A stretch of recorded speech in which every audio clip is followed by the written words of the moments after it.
So let me just quickly continue and then invite our speakers to the stage. So what we do are different events, online and offline. We have our startup newsletter, which is a monthly digest.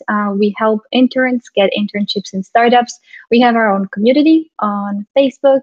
We write different articles. We have a mentors network.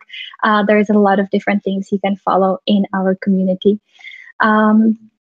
As far as events, we always focus on different things. So we want to make sure our events are educational, inspirational, and of course that there is a networking aspect to them. As far as our mentors go, you can find all of our mentors on our website, which I'll share in a few seconds. We have mentors from all these different amazing companies and much more. You can reach out to them directly via our website and get in touch and ask your questions. Yeah, like I mentioned, we also have a community on Facebook where we have over 1,000 members. It is a safe space for anyone to ask their questions and get in touch with our community. Yeah, so regarding the event that you have joined today, the event is called Funding Talk, and the purpose of the event is to guide our attendees through the whole funding lifecycle. So we started with Accelerators last month. Today we'll be talking about angel investments, and in December we'll focus on seed investing. So then we'll continue with Series A, Series B, and IPO. I'm really excited that we were able to get these amazing speakers to join us, both from Czech Republic and Europe. Our next event will be on seed investments. So I'll tell you more about that at the end of our panel. So that's it from me. And I would love to invite our speakers to the stage, Eszter and Jiří, to join me, and we'll kick off the discussion.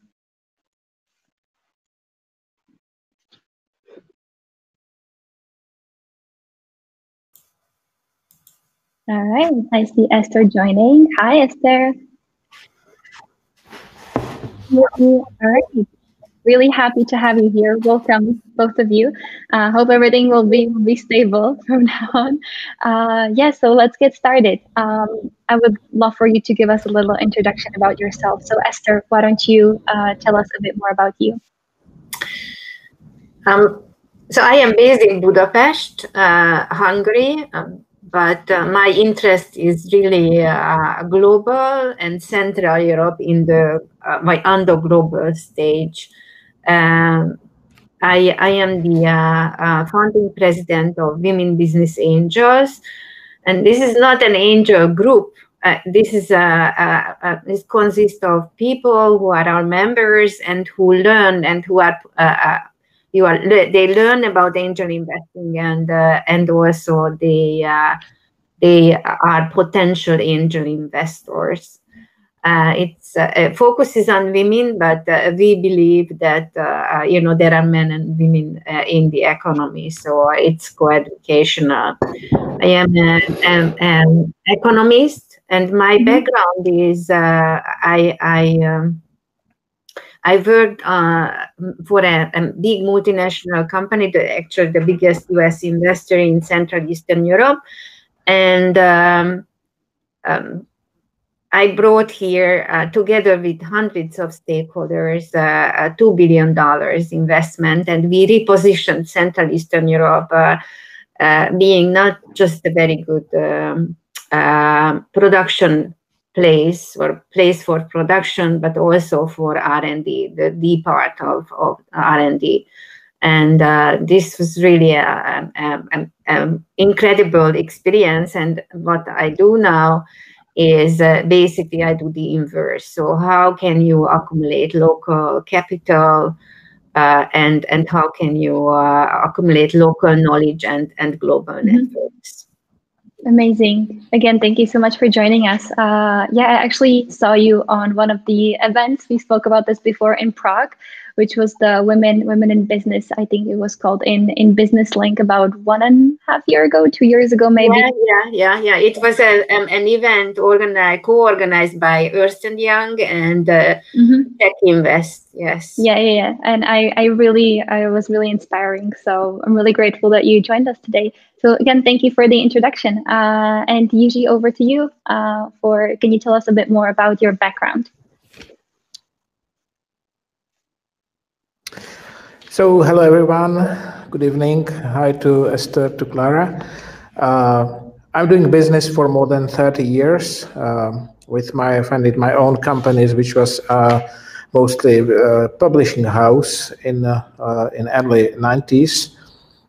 We have been lucky to sell the companies for the company later on for a nice money, and since something like 2001 to 3 in these years, I started to mostly be active as an investor, could be called a serial investor, as I have currently more than 15, maybe close to 20 companies alive in my portfolio. I was active in more than 35 companies as a shareholder, as investor, shareholder, founder, and so on. So what I specialized is an angel investing, because that's also a topic of today's talk. So it means angel. What it means? Angel is usually the one who comes first to a founder, who comes in the very early stages, who discuss the product itself, the project, tries to build the project together with the founder. So it means that's the added value, that I'm not just a financial guy, because I'm an entrepreneur myself. So I'm working with the angel, refining the idea, discussing a lot, trying to build up the business model, build up the core team, and doing all the first setups. Yeah. So that's my role. And maybe worth to mention that my most successful investment was Kiwi.com, which is now one of the leaders in the it's called virtual interlining world in civil airline traffic, a company with more than $1 billion in the revenue. And I exited year and a half ago. So that's all about me. Amazing. Thank you so much for the introduction. We have so much experience today on the virtual stage. So I think it's going to be a great event. Can I add something? So Jiří mentioned this, the first investor, and also it's not just money, but also involvement, knowledge sharing, and network sharing with the founder. So this comes after family, friends, and fools. I mean, when you have an idea, you really turn to your family and you try to convince your grandmother first to give you some money. And we are the first professional, angels are the first professional investors. Absolutely. And thank you actually for opening that, because that's my first question. So Eszter, you mentioned, and my question was, who is an angel investor? So you mentioned you are the first professional investors that can join a company. What was kind of your motivation in this sense? Why did you choose to go via this path? So my first angel investment was while I worked for this American company on a regional basis.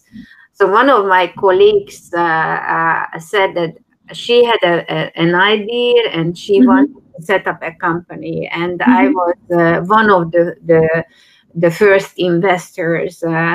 It was not a success, but so I cannot mention the traction it made. But I got the money back, and that's very positive, because angel investing, and that's very important, is a very high risk activity. So they say that only 1 of 10 investments come back. So I just have had those 6 investments so far, and you have to wait for years and years to get the money back, or to say that the money is lost, or you really need a big amount of money. And only 1 of 10 investments really work very well. Absolutely. And Jiří, what was your motivation to start investing in companies? Well, I really spent much effort in the first 10 years or 15 years of doing business when I was personally managing the companies, and that's a lot of work. And at one moment, I managed 6 or 7 companies at once, and it was a huge overload. And to be honest, the investing takes less of your time. To be honest, you don't need to be in the companies every day and work from every morning. You're just giving your experience to the founders, and that's I believe that's my value, because I'm no longer able to work 16 hours per day every day, including weekends, including holidays, as was in the times of I had my own investments on companies. So I just thought about what to do next. What is my biggest value? And say, hey, these are the experiences. Or maybe it is worth to mention that my first company that I founded was a sort of incubator. So we incubated more than 15 different projects, mostly on technology and internet. So I got a scope of, like very wide scope of different businesses. And that's a good experience that you can, in the later stages of your life, capitalize on with the angel investing. And other things that I love to work with young people, because they are brilliant, they are fast thinking, they are enthusiasts, they are hardworking, and this is something that enlightens me. So I'm a bit older, but not too much. but mostly that angel investors angel entrepreneurs are very young people. I, for example, have one investment with guys that are 18 years old, for example. Almost nobody is over 30. So really very young people. And that's the place when their values can be nicely added with my experiences and my values. And I love it. It's really exhilarating for me. Absolutely. That's amazing. And 18 years old, wow. That's really... That's an exception, to be honest. Not really, and he's brilliant, actually. This is one of the most brilliant people I worked in my life, ever. Amazing. So let's start from the top. How can someone get in touch with an investor? How do I reach out as a founder? Eszter, what would you recommend to founders as the first step to get in touch with the angels network, and then finding the right angel for them? From a startup perspective, it's it is said that you go to pitching nights, then you have like 5 minutes, and then 5 minutes the angels can ask, and then there is always a networking event. So there is one very famous group in the Czech Republic, and then that's Credo Forum, and you go there and you start networking, and the people, the experts at Credo Forum, they help you.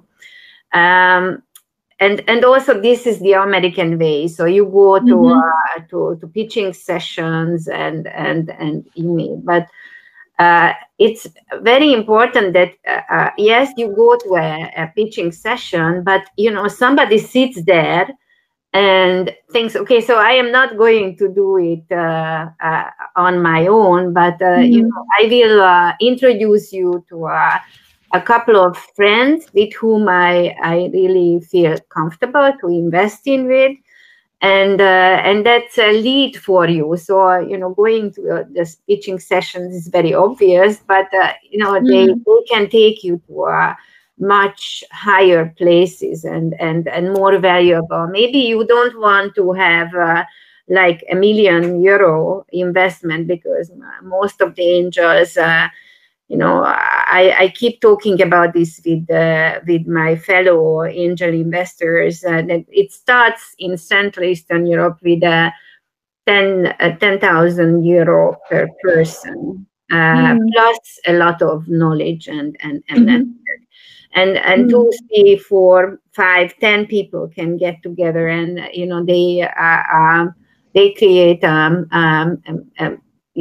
group of investors, syndicate. Yeah. So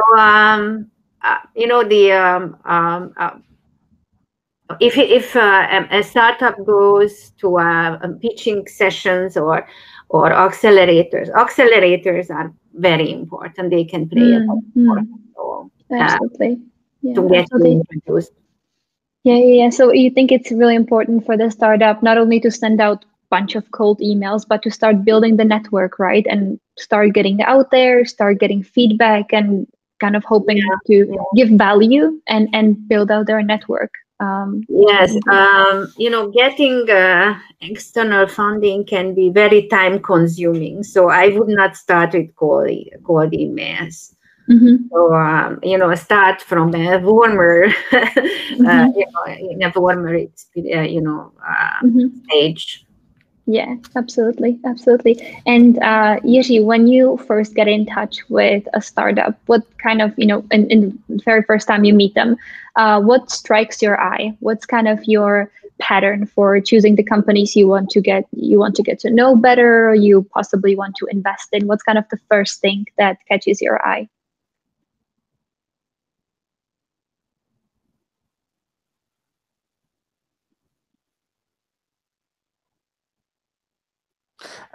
Just sorry, Clara, the connection is a bit unstable. Maybe I try to turn off my video. So sorry for everyone that you will probably not see me. Maybe can you repeat the question? Sorry, that it seems that the connection is a bit unstable. Absolutely. So my question was, what's kind of the first thing that strikes your eye when you connect, when you meet a startup for the first time? What are the reasons that you want to connect with them again and invest? Yeah. Okay. Well, absolutely. When I meet them personally, which is sometimes I'm just getting the pitches. That's the first contact. But as you thought about meeting the eye, obviously this is the founder, the personality of the founder. This is the key, especially for the angel, because there is no company, no business, so just an idea or prototype or something in very, very early stages. So you need to have a trust in the guy, either it is a man or woman, that he or she is the right person that will once build a great company. So the business talent, the entrepreneurship talent, that's absolutely key. Because it is difficult to judge about the potential of the business itself just based on some pitch that is full of ideas. It is based on nothing, actually, because those are just ideas. They are partly validated or maybe even not validated at all. And you can just fancy if it is possible or not, because most of the pitches, say, hey, that is maybe possible, maybe not, who knows? This is not validated enough. That's the place when the angel investors came in. So the personality is really the key. And if the personality catches your eye enough, then you continue to talk and you challenge him or her to see that he's able to argue, to work with you, to think fast and really prove that he's worth the investment. To be honest, so that's those are the moment. I will turn my camera back again. I believe that it will be better now. Amazing, yeah, and thank you so much for that answer. I think it's really important for, I think a lot of founders forget this when they first introduce themselves. They say, I do this idea, this is what I want to build, etc., but they might have really valuable experience, if they're coming from a well-known company, if they've done this before, if they have failed before. I think it's important to introduce yourself a little as well, because especially on the beginning, you are the company, right? So I'm really happy that you actually mentioned that the founder personality is one of the first things. So when starting to raise from angels, I think this is overall in when you're raising money, but especially when raising from angels, Eszter, how much time do you think a founder should delegate to that process? How time consuming is it? It's very, very time consuming. So I would not recommend to start a business alone. So, it's nearly full time. The period, it's half a year, 1 year. Sometimes it's very quick. When it's love at first sight. But it can be very time consuming, up to 90% of the founder's time. So, it's very intensive, and don't forget that the other side is, although most of the angels, I hope, most of the angels don't want to interfere, only they share their experience if they are asked, but they risk their money. So, it's fine to take time to build a relationship and then finally decide to invest. So it's long. Absolutely. I think it's kind of a back and forward process, right? Because it's not only about the meetings, but about the materials the founders have to give you. Yes. Business plans, calculations, predictions, market size. I think that might be more time consuming than the meetings themselves, right? Because then the meetings can be few hours, but the preparation has to be really thorough. Yeah, but it also helps because as we are professional, we ask the questions that everybody else will ask, even when you try to sell. So you really help the entrepreneur, the startupper, and to formulate their story, and that's very helpful. And I mentioned that don't start alone. Maybe you have the idea, but then you have to convince others to go with you. If you want to go far, you have to be more, and not too many. So one is too small team. 2 or 3 founders. That's the in my experience, that's the best. Amazing. And Jiří, what would you recommend to a founder to kind of prepare before they go to the fundraising process, before they meet you or reach out? Actually, same as Eszter said, spend enough time to prepare the best materials you can. It doesn't mean that it should go in very big detail or to have pitched is 100 pages. No, but the initial materials and also your arguing, your preparation to argue needs to actually, let's say, answer all possible questions or sensible questions from the investor. Or the usual, you should have well-prepared all the answers for the usual questions. There should not be a missing information like, for example, let's say what I'm usually or very often missing is, for example, competitive analysis. Very often almost every pitch or every plan I'm getting is not perfect in terms of competitive landscape. They usually say, hey, I have a great idea. Let's look at it. I said, hey, but somebody else has tried something similar. Yeah. So, hey, how will you copy that? So for example, competitive analysis. Yeah. There should be some SWOT analysis. It means where is my strength? Where is my weakness? Yeah. Where is possible threat? Be very honest. Yeah. And if I see that the pitch or the initial materials are not well prepared, this is actually a huge penalty when meeting the founder. The founder should understand that people like me are getting like 200, 300 pitches per year, which is a lot. And I'm doing like 3-4 investments per year. So here you need to be one in the 1% of the best. So spend enough time preparing your material, be ready for the obvious questions, have very good answers ready, be prepared for a hard challenging from the investor. Absolutely. I feel like I should start taking notes. So many great points. Eszter, what happens during the process? Obvious things. That is no rocket science. This is obvious. Yeah, absolutely. But I feel like, I think that startup founders are amazing in the way that they can really hack anything, make anything faster, make anything quicker.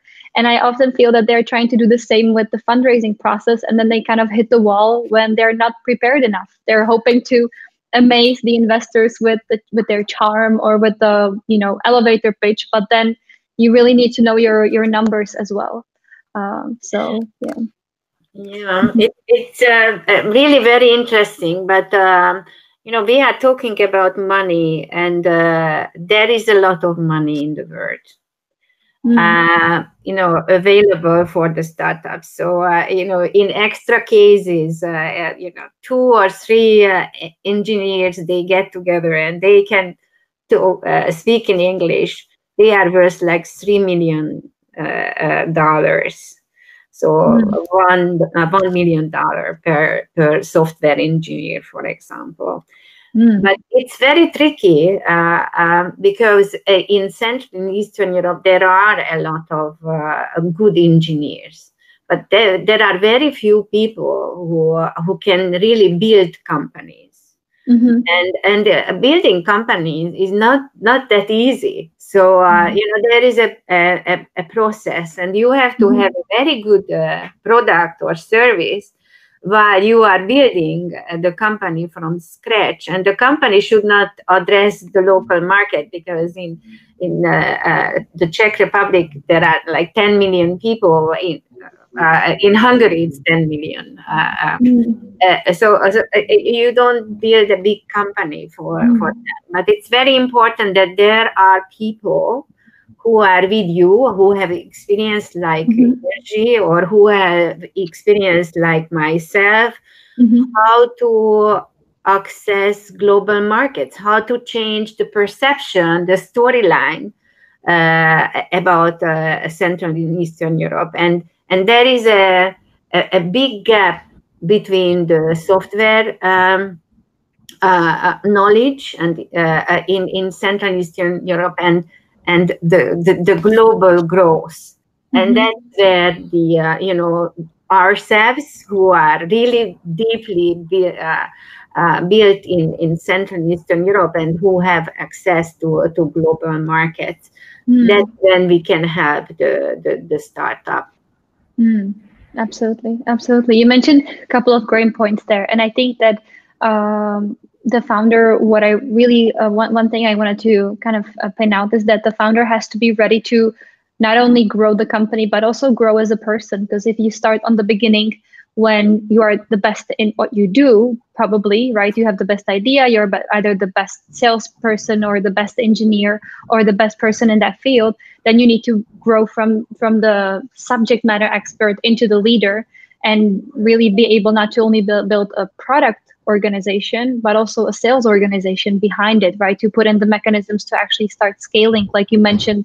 I think that rarely startups raise money to be, or VC money, basically, and angel money to be only local, right? There has to be scale. So I think that's something that they have to be ready for from the beginning as well, to have big ambitions. Sometimes it's better to have bigger ambitions maybe than smaller. So thank you for mentioning that. So to the question I had, Eszter, what can startups expect in the process? What does it look like if they're introduced, they're connected with you? What does the process of the fundraising from an angel investor look like? I never invest alone, so I always reach out, or others reach out for me, and we always organize a session when different big companies executives sit around the table, and the startup can introduce the founder can introduce the company, and it's not the form of an angel group, but an executive feedback session, and sometimes it lasts 2 hours or even more, and it's really it's one step ahead of when you just throw a presentation and a pitch and people are just asking questions. Here you can ask questions, and you can also have a consultation with this group, and the group listens to each other. So they really, I mean, we can change the course of a startup during a session like this. So I really remember one example.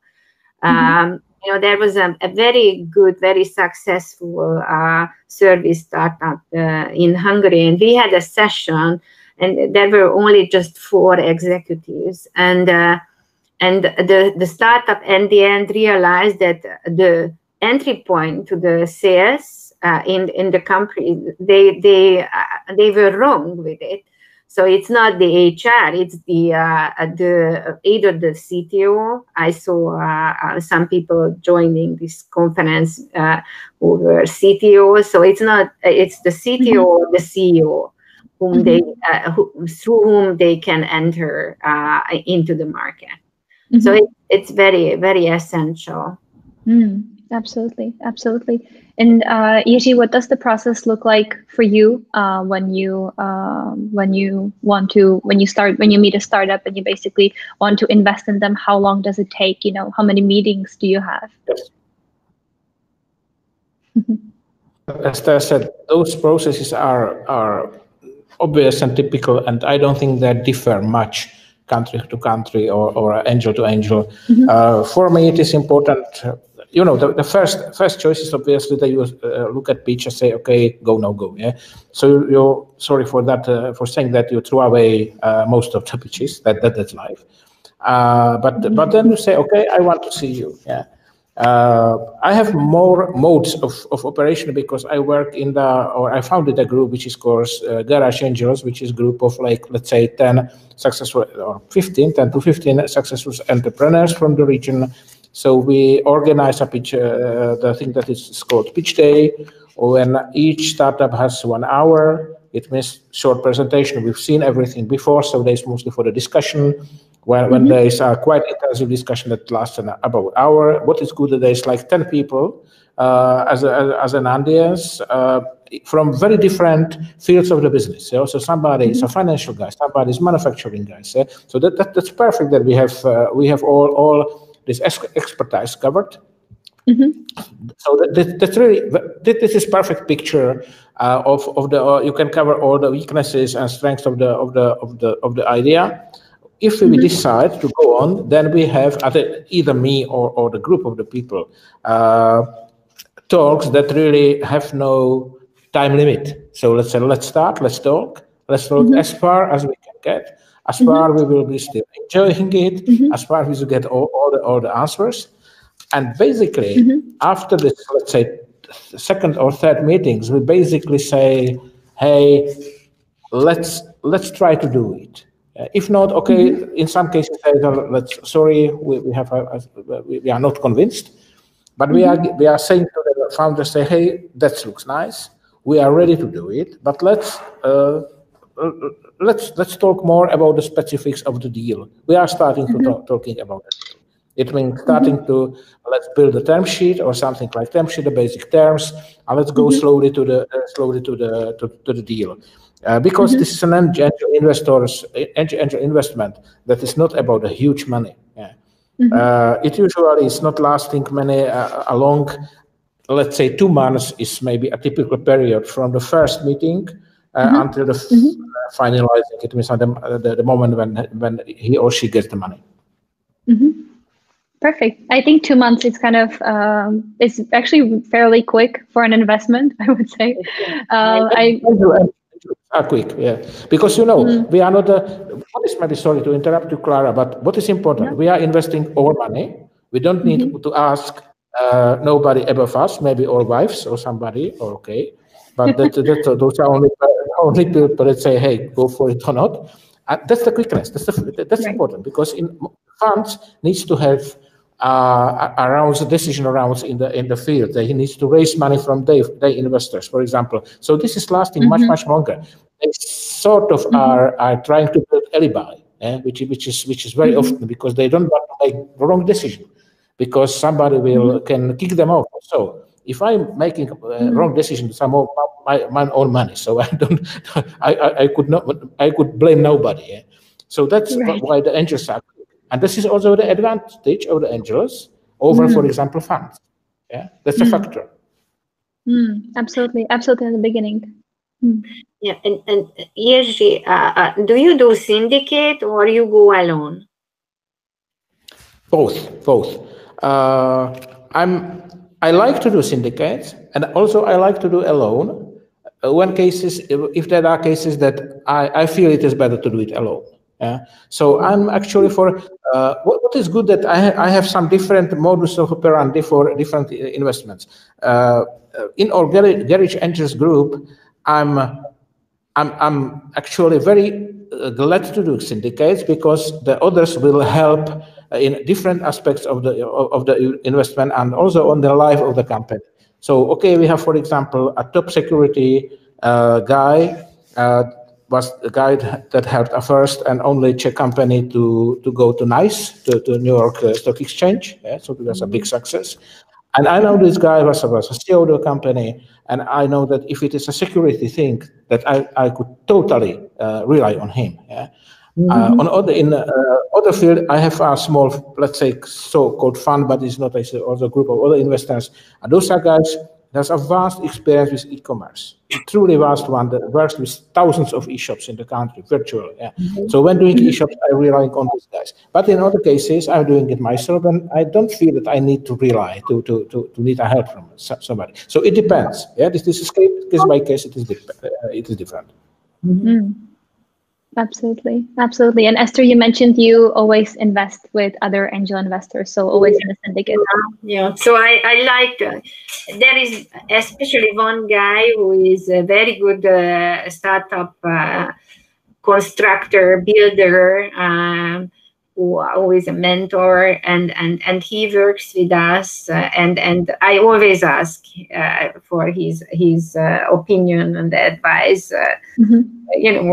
I am fine with the risk, but I don't want to over risk things. So he has much more experience than I have. I just started 3 years ago. So absolutely. Eszter, what is sort of the moment you decide to invest? Is it during the pitch? Is it when you see the market opportunity? Is it when the founder just says the right thing? What's usually kind of the moment for you when you kind of internally make the decision? So I can talk for myself. So for me, the founders really count. If the interaction, the chemistry works, and the intellectual connection works. And I always use gut feeling. Sometimes it misleads me, but it's very important. So you look into the eye of the founders, or the eyes of the founders, and you decide. So, and sometimes it's not working out well because it's too capturing person, and the idea behind it not that good. But people and ideas, yes. Absolutely. What about you, Jiří? What's the moment you kind of internally decide that you're going for it? That's a magic. Yeah, that's no rules. In some moment, you simply say, "Hey, I go for it." Yeah, because it is complex decision. It's based on many factors. Yeah, and in some moment, you actually need to convince yourself that you have enough trust in the person and in the business itself. You make the decision and say, "Hey, I go with you," and we make the marriage. Yeah. This is a marriage that could not be divorced. I always telling founders, hey, we are paying sort of marriage, but we could not be divorced until we exit. Yeah? So this is a relationship. Yeah? So the decision is angel is again a different kind of business. With angel investor founder, this is really a relationship, yeah, which is a personal. So we also need to be on some say level of cultural understanding. Yeah? And you feel that there is options, and it's difficult to have some quantification. Somebody maybe make a score, but no. I believe that is very sort of magic in the some moment say, okay, I'm going for it. Absolutely. I think it has to be a mix of many things, like you mentioned, right? It's data, it's gut feeling. I always ask investors, do you trust data more or your gut feeling more? But it's kind of a trick question. I think they're connected. Everything together. Look, in some cases, you trust a data a lot. You say, hey, this is a real potential. Even when the founder is not totally perfect, you can somehow improve with the people you will get to the company, will improve the company with the external people. But the potential is a huge. In other moments, you say, hey, the business is maybe not so perfect, but the founder is perfect. He will make it. He will make a great company, even if it ends with a different company that was projected at the time of the pitch, which is this is standard.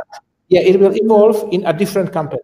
For example, in the Kiwi.com, which became $1 billion company, we 3 times totally changed our business model. Totally. Yeah. And when we made it, because the founder was brilliant. Yeah, it was 3 times the charm. Yeah. And one thing nobody should forget is that it's about investment, and it's good that Jiří mentioned the exit. So the day you sign the contract, you think about when you are going to exit, and it's it's not your business. You are just going into the business for a period of time, and then you want to leave the company, and the best time is when the owner, I have never experienced that, but the owner buys back your shares. That's the best, because then the owner put the incredible amount of work, ideas in it, and he or she still has the company. So that's the best. I actually never heard of that scenario either. Now that you mentioned it. So what are we actually? I had this idea for questions. So what are some of the ways how angels exit from startups? So obviously, if the company is sold to a different company, then that's like the most common way. Are there any other maybe earlier ways of how angels can actually be sort of paid out from the company? Eszter. Yeah, so it's really very interesting. So sometimes it's the time when you decide that you want to exit because it's a failure. But normally it's somebody else's decision. If a bigger investor says that it goes IPO and then you really have to disappear. So it's not most of the times it's not your decision, the investor's decision when the exit takes place. And I heard many times from different bigger and angel investors that they were forced to sell, and they wish that they still had those shares because the company has grown tremendously. Right. Yeah. So it's not good. Absolutely. And Jiří, you mentioned that, and we've actually heard this on our funding talks a few times, that it's sort of like marriage, right? You kind of are bonded for the journey before the exit happens. So what are the key things you think that founders should look for in angel investors? How should they choose because we talked a lot about how you choose the startups. So how should a startup, based on what value should a startup choose you? One thing that I'm one thing I'm trying to discuss in the, let's say, second or third meetings with the founder is say, let's discuss the shared goals. We need to have the same goals, actually, which is not so easy because the founder builds a company and just want some nice money. But we need to be on the same, actually on the same level of understanding regarding the final goals. Yeah. And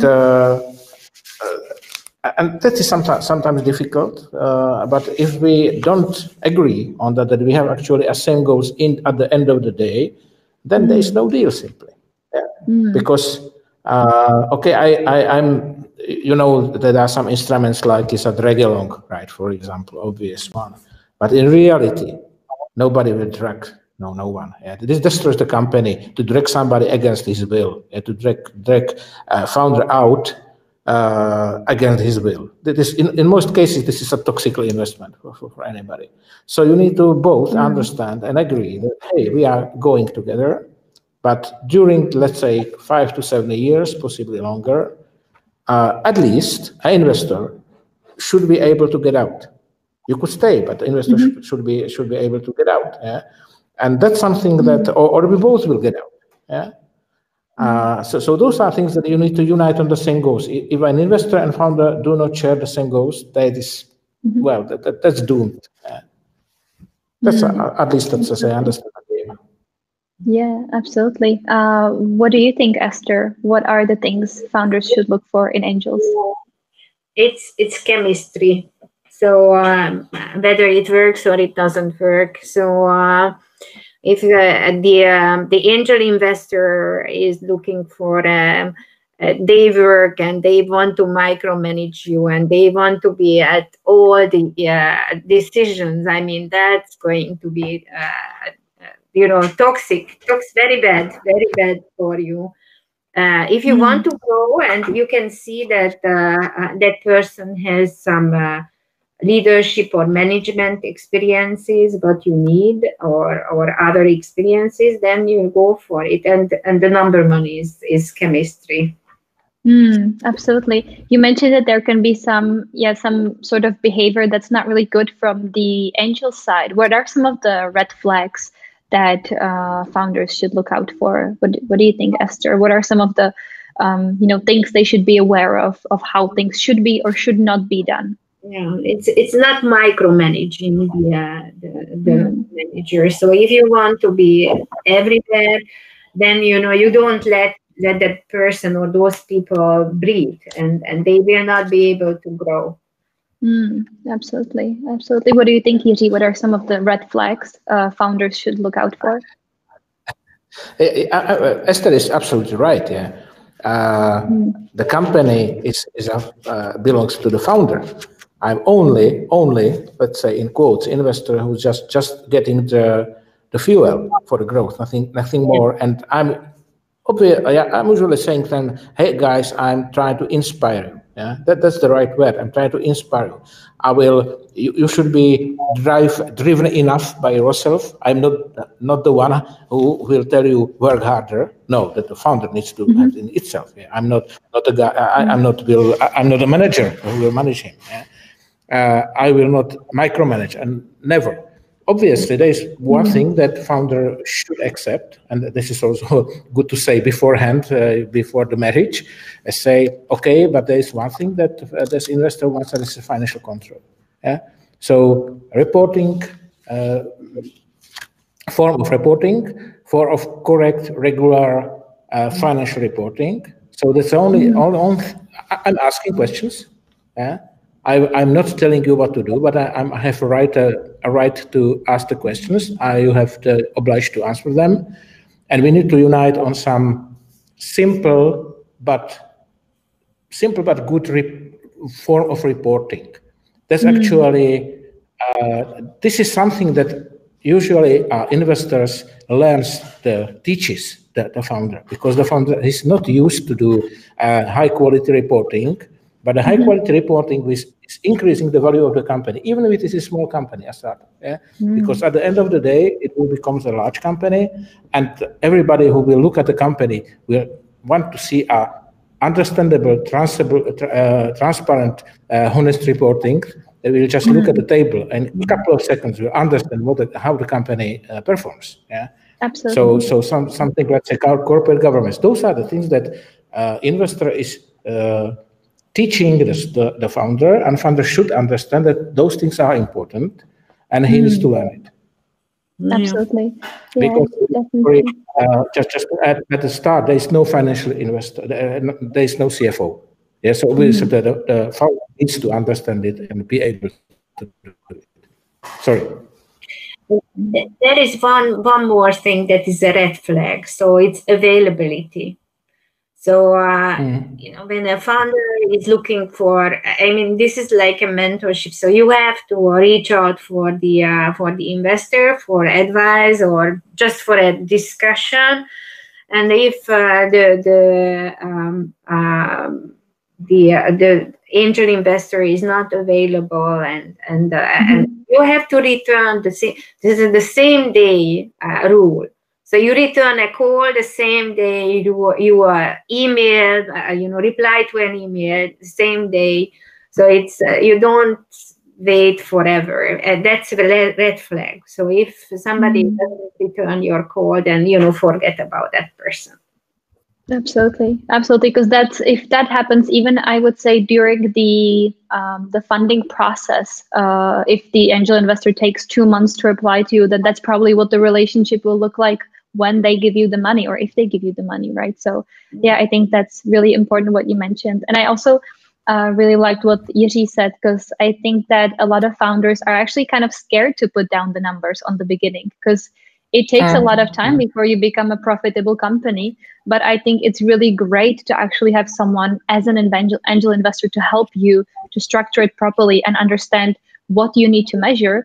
Because the rule is once you start measuring things, they go up 10% by themselves just because you're measuring them, right? So I think that's really, really important as well. We're slow. We have final few minutes.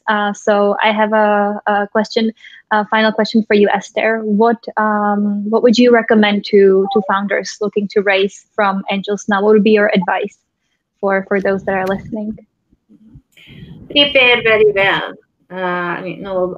Design your story, and I really believe that you have to experiment and do exercise with your pitch. So there are beautiful pitches available, templates, good examples. So when you are done with yours, sit down in front of your computer and record it and watch it and have other people, ask questions, and so go there prepared. Then a preparation gives you really self-confidence, and self-confidence leads to trust from the other side. Absolutely. What about you, Jiří? What would be your advice to the founders? Absolutely. I'm signing what Eszter has said. So no need to repeat it here. Prepare, really spend time, spend your effort. And the second thing is be honest. Don't bullshit, please. We are experienced enough to understand that or feel that you are really bullshitting us, and we don't like it as an investors.